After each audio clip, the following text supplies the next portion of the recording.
The Lord be with you. I'm Deacon Keith Fournier, and our first reading is taken from the book of Joshua.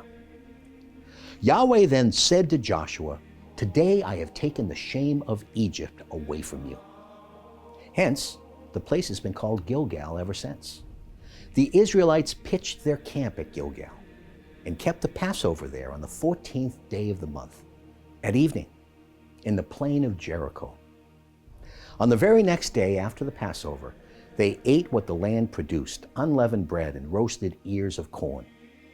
The manna stopped the day after they had eaten the produce of the land. The Israelites from that year onwards ate the produce of Canaan and had no more manna. Our response is taken from Psalm 34. I will praise Yahweh from my heart. Let the humble hear and rejoice. Proclaim with me the greatness of Yahweh. Let us acclaim his name together. I seek Yahweh, and he answers me. Frees me from all my fears. Fix your gaze on Yahweh, and your face will grow bright. You will never hang your head in shame. A pauper calls out, and Yahweh hears, saves him from all his troubles. The angel of Yahweh encamps around those who fear him and rescues them. Our second reading is taken from the second letter of the Apostle Paul to the Corinthians. So for anyone who is in Christ, there is a new creation. The old order is gone and a new being is there to see. It is all God's work. He reconciled us to himself through Christ, and he gave us the ministry of reconciliation. I mean, God was in Christ reconciling the world to himself, not holding anyone's faults against them, but entrusting to us the message of reconciliation. So, we are ambassadors for Christ. It is as though God were urging you through us, and in the name of Christ we appeal to you to be reconciled to God. For our sake, he made the sinless one a victim for sin, so that in him we might become the uprightness of God. A reading from the Holy Gospel according to St. Luke. The tax collectors and sinners, however, were all crowding round to listen to Jesus. And the Pharisees and scribes complained, saying, "This man welcomes sinners and eats with them." So he told them this parable. Then he said, "There was a man who had 2 sons. The younger one said to his father, 'Father, let me have the share of the estate that will come to me.' So the father divided the property between them. A few days later, the younger son got together everything he had and left for a distant country, where he squandered his money on a life of debauchery.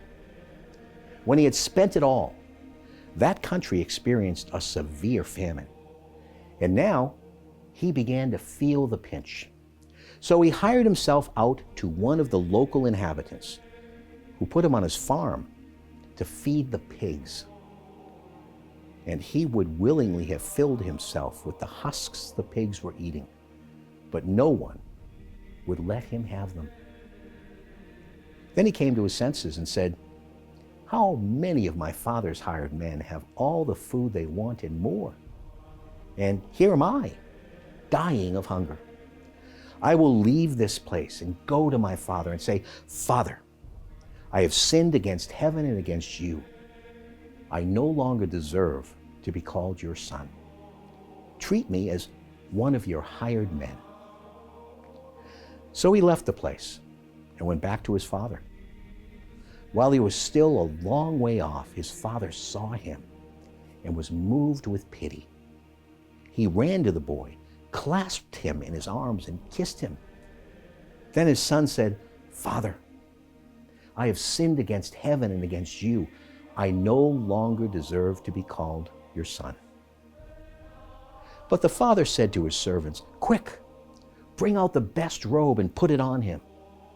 Put a ring on his finger and sandals on his feet. Bring the calf we've been fattening and kill it. we will celebrate by having a feast. Because this son of mine was dead and has come back to life. He was lost and is found. And they began to celebrate. Now the elder son was out in the fields, and on his way back, as he drew near the house, he could hear music and dancing. Calling one of the servants, he asked what it was all about. The servant told him, "Your brother has come, and your father has killed the calf we have been fattening, because he has got him back safe and sound." He was angry, and he refused to go in. And his father came out and began to urge him to come in. But he retorted to his father, "All these years I have slaved for you and never once disobeyed any orders of yours. Yet you never offered me so much as a kid for me to celebrate with my friends. But this son of yours, when he comes back, after swallowing up your property, he and his loose women, you kill the calf we had been fattening." The father said, "My son, you are with me always, and all I have is yours. But it was only right we should celebrate and rejoice, because your brother here was dead and has come back to life. He was lost and is found." The Gospel of the Lord.